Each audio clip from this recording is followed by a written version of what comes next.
impacts of climate change are adverse on all Pacific communities, including the communities located in the highlands of Papua New Guinea.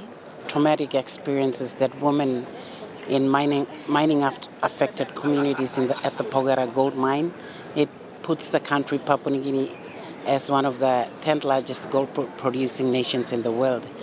And this mining, it is mined by Canadian companies, multinational corporates. Now, I've been risking my life to do this job as being a woman in my society who is not seen as minority. I have to break through barriers to try to stand up for the woman, and being a voice for marginalized population is very hard.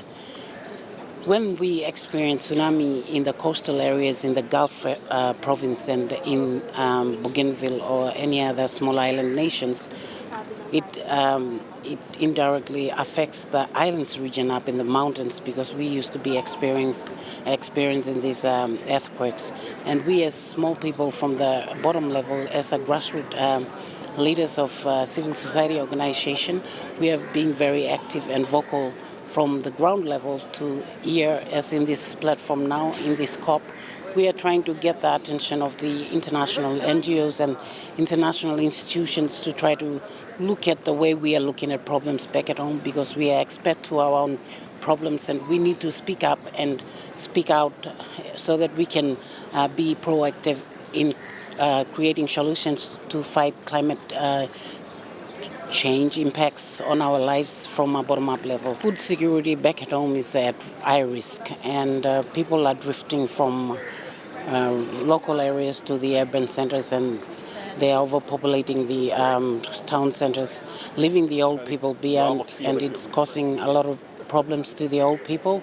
We have to walk. The waterways are dried up, and the land is open to receive sunlight, and it's dried, so that the old people back at home and the children who have been close to the old people, they are suffering and they are struggling, while the strong people are looking for a job in the centers, and they want to live in the cities to try to struggle to earn living, but they couldn't. We are still struggling.